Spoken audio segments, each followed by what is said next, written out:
Então vamos lá. Eu tenho alguns bloqueios, tá? Bloqueios atrioventriculares que podem causar essas bradicardias. E vamos discutir cada um desses bloqueios aqui para vocês entenderem melhor. Então anota aí, ó. Primeiro, eu tenho o BAV de primeiro grau, né? O bloqueio atrioventricular de primeiro grau. Eu tenho o BAV2, e esse BAV2 ele tem duas classificações também dentro dele, que é o Morbitis 1 e o Morbitis 2, tá? Então temos essas duas classificações dentro do bloqueio atrioventricular de segundo grau. E eu tenho também o de terceiro grau. Aqui vai ser o bloqueio atrioventricular total ou completo, assim como você gosta de chamar, ok, turma? Então tenho esses três classificações, né? Em 3 graus são classificados os nossos bloqueios atrioventriculares. Vamos agora discutir cada um deles para ficar fixo aqui para vocês. Separei um esquema exclusivo para cada um de vocês aqui para fixar. Porque algumas pessoas veem esse conteúdo e infelizmente não conseguem ter essa fixação.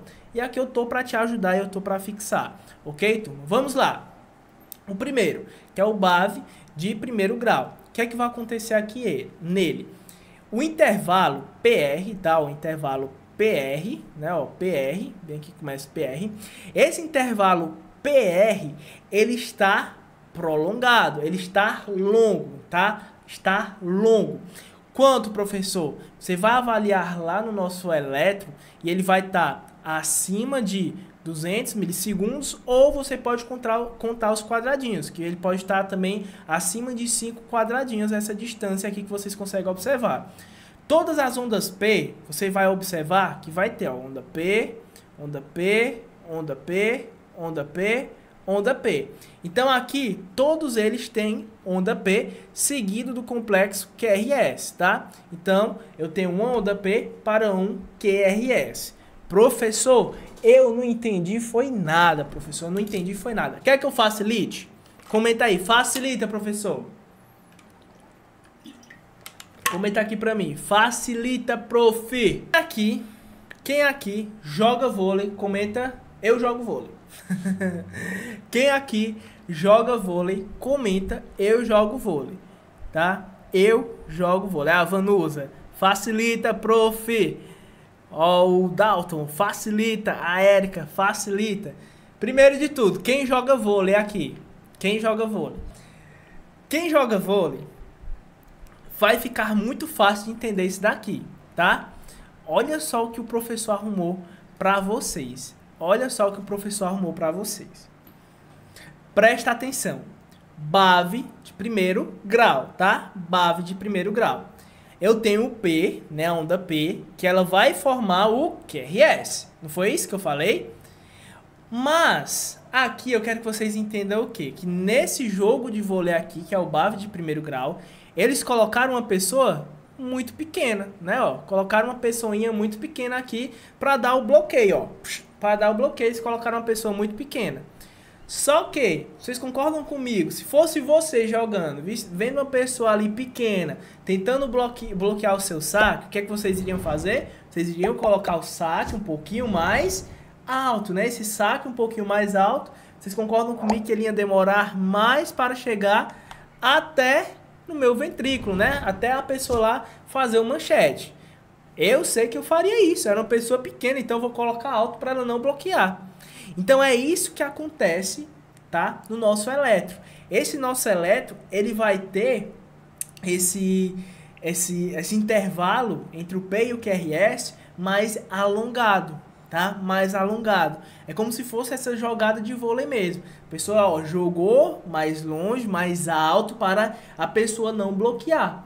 Então, o P em relação ao QRS vai ser mais alongado. Alongado como, professor? Quem anotou sabe que vai ser acima de 200 milissegundos, ou você pode contar os quadradinhos do eletro, que vai ser acima também de 5 quadradinhos. Show? Então, BAV1, P vai ser mais alongado. Olha só aqui como não é minha mentira no nosso eletro. O P aqui, a onda P, está mais alongada referente ao PR. Mas sempre vai ter a pessoa sacando, que sempre vai ter a onda P. Tá? A onda P seguida do QRS. Beleza. E aqui eu vou ter o nosso próximo. Nosso próximo é É o bloqueio atrioventricular de segundo grau, ou MORPTS 1. E aqui vai ocorrer um fenômeno chamado passou a moto, Wecker-Besch, né? Esse fenômeno aqui que vai ocorrer. O que é que vai acontecer aqui? Acontece o aumento progressivo do intervalo, tá? Do intervalo PR. Lembra que no outro, né, o intervalo ficava contínuo, né? O intervalo ficava contínuo, ele aumentava ali de 200 a 5 quadradinhos, então ficava contínuo. Aqui esse aumento em relação à onda P vai ser progressivo, tá, turma? Vai ser progressivo. Olha só aqui no elétrico para ficar mais fácil. O primeiro aqui é a onda P em relação ao QRS. Eu tenho uma distância aqui de 240 milissegundos. Já no nosso segundo aqui, eu tenho de 320 e aqui eu tenho de 440. Só porque no meu terceiro, tá? Eu tenho a onda P, só porque eu não tenho o meu QRS, tá? Eu tenho a onda P, mas eu não tenho o QRS. Ou seja, o primeiro ele se alongou um pouquinho, né, em relação ao P ao QRS. No segundo se alongou mais um pouquinho e no terceiro foi sumir, nem teve mais. Ok? Então alongou, não teve mais. Professor, facilita isso daí. Vamos jogar vôlei, vamos, turma. Vamos lá, vamos jogar vôlei. O vôlei fica mais fácil de entender. Bom, eu tenho a onda P e eu tenho o QRS. Foi que eu falei. Se eu colocasse uma pessoa pequena ali, a bola ainda ia continuar passando, né? Mais alongada, mas ia ainda continuar passando. Só que agora, essa meninazinha pequena chamou a Mariana. A Mariana é uma meninazinha maior. E agora eu vou ter que fazer esse meu saque um pouco mais alto ainda, mais alto que o anterior, né? Eu tenho que prolongar mais esse saque para a Mariana não pegar, para passar. Só porque na minha terceira tentativa, chamaram nosso colega mais alto ainda. Né? Chamou ele lá, ó, e ele bloqueou. Tá? E ele bloqueou. Qual é o nome desse fenômeno? BAV de segundo grau, MORPTS 1, tá? MORPTS 1. Então, eu tenho a onda P em relação ao QRS se alongando, ele se alonga, até parar, tá? Até parar. Ele não tem o QRS, mas aí ele não tem o QRS e depois volta ao normal de novo. Faz essa sequência novamente. Show? Então, aqui é o BAV 2, tá? BAV de segundo grau, MORPTS 1. Agora vamos seguir aqui para o MORPTS 2. O que é que vai acontecer aqui, turma? Eu tenho, né, a onda P bloqueada de forma súbita, inesperada. Não tem essa sequência. Ah, a onda P está se distanciando do QRS para depois bloquear. Não tem isso. E aqui vocês vão observar que essa onda P, ela é fixo. Esse intervalo PR, tá? Ele é fixo. O intervalo da onda P até chegar no QRS, ele é fixo, tá, turma? Vocês conseguem observar no eletro, tá? Conseguem observar no eletro que ele fica, ó, 280, 280, 280, 280. A distância é a mesma, tá? A distância é a mesma. E se ocorrer o bloqueio, o seguinte, ó, consegue observar, ó, eu teve aqui um bloqueio bem aqui, ó, tem uma onda P, bloqueou, onda P e ainda continua com a mesma distância aqui, ok, turma? Mesmo após o bloqueio, ele continua regular, essa distância do P para o QRS. Na jogada de vôlei, como é que vai acontecer, professor? Eu tenho o quê? A primeira jogada, ela passa normalmente, né? Passa novamente, você tá lá se divertindo, ó. A Thalita, né, que disse que era jogadora da seleção, jogando vôlei direto lá, ó. Jogando vôlei, a bola passando tranquilamente. Aí vai um espertinho, né? Vai o Gabriel que tá assistindo nossa live no YouTube. Vai o Gabriel é alto, bem altão, e vai lá, ó, e bloqueia a Thalita. Opa, vai passar não, Thalita. Chega a brincadeira. Ou seja, o Gabriel, ele apareceu de forma súbita e inesperada. Ninguém esperava o Gabriel aparecer ali do nada e bloquear o saque da Thalita. É assim que acontece o MORPTS 2. É assim que acontece. Lembra, o intervalo P até o QRS, ele continua sendo os mesmos. Ele tem ali uma regularidade. Ele é regular. Você consegue observar que essa distância, ela é regular. Ok, turma? uma distância regular. Tem o bloqueio, volta a regular novamente. Show? É assim que acontece o MORPHS 2, que é o bloqueio, né? Bloqueio atrioventricular 2, de segundo grau. Agora, eu tenho um que é o total, que é quando ele bloqueia total. E aqui, turma, ele não tem relação da onda P com QRS. Por quê? Porque eu tenho uma dissociação atrial ali em relação aos impulsos elétricos. Eu não tenho mais. O impulso que vai ter ali é basicamente da musculatura. Então, por exemplo, o átrio vai contrair quando ele quiser e o ventrículo também vai contrair quando ele quiser. Não tem ali, digamos, o nosso marca-passo natural. Vai ser de forma desordenada.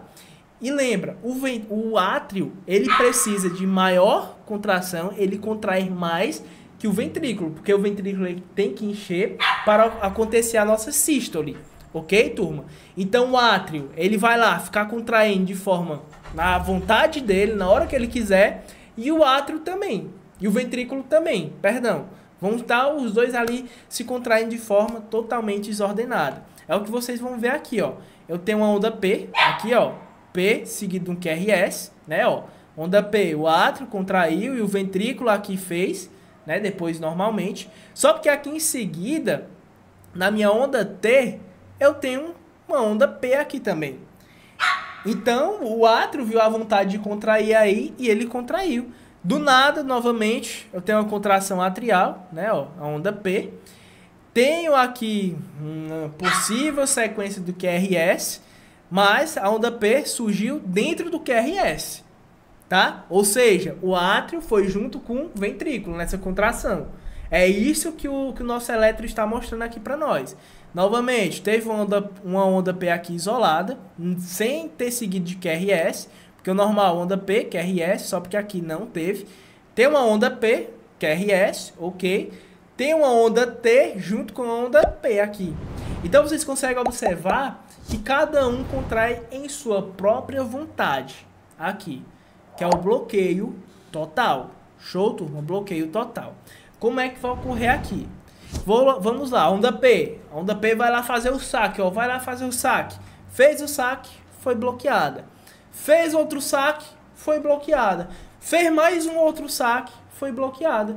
Aí o QRS, ele fala, olha assim, poxa, o QRS aqui, ó. Tá aqui o QRS. O que é que ele vai fazer? Poxa, a bola não chega até mim, eu quero brincar, turma. Eu quero brincar aqui também junto com a onda P. Eu quero jogar vôlei com a onda P. Só porque o que é que ele faz? Ah, vou jogar eu mesmo. Eu vou fazer essa minha contração. Então aí ele vai lá, ó, saca. E isso fica acontecendo constantemente. Eu tenho esse bloqueio, ok, turma? É assim que acontece os bloqueios átrio-ventriculares aqui para vocês. Show? E aqui eu trago para vocês, eu vim até falando conforme a nossa aula iria passando. Eu vinha mostrando tanto os regulares como também os irregulares. Ó, você consegue observar, vou aqui mostrar para vocês, que o bloqueio de primeiro grau, vocês veem aqui que a onda P, ela tem essa regularidade aqui conforme os QRS. O problema dela, ela está mais alongada, certo? Aqui também, no BAF total, o meu QRS, ele tem uma certa regularidade na formação do meu QRS, porque o meu ventrículo lá está contraindo normalmente, só porque não é de forma como se fosse um marca-passo, de forma normal que o nosso coração tem que contrair. Show? E eu tenho aqui os irregulares. Quais são eles, professor?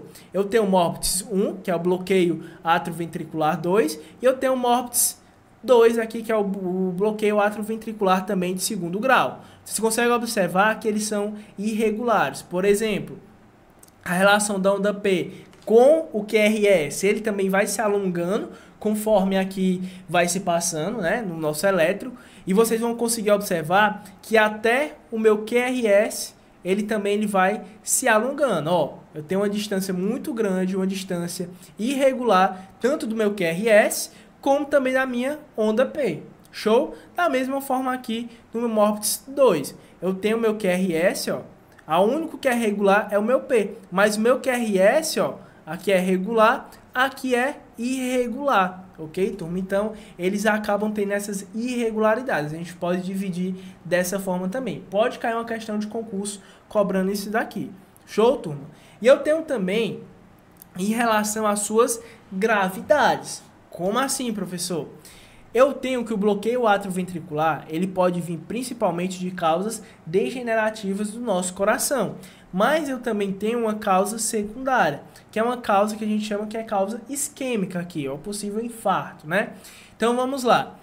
O mau prognóstico, quando esse paciente tem, né, essas situações, esse paciente ele vai precisar de um marca-passo definitivo o quanto antes, tá, turma? Esse paciente precisa desse marca-passo definitivo o quanto antes aqui. Quais são?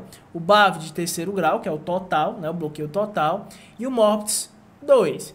Já o que tem um bom prognóstico, né, ainda tem um bom prognóstico, ou seja, aqui tem um mau prognóstico. O paciente aqui, a chance de vida é muito baixa. Já o bom prognóstico, eu tenho o BAV de primeiro grau, como também o MOPTS de primeiro grau, que é o nosso bloqueio atrioventricular de segundo grau.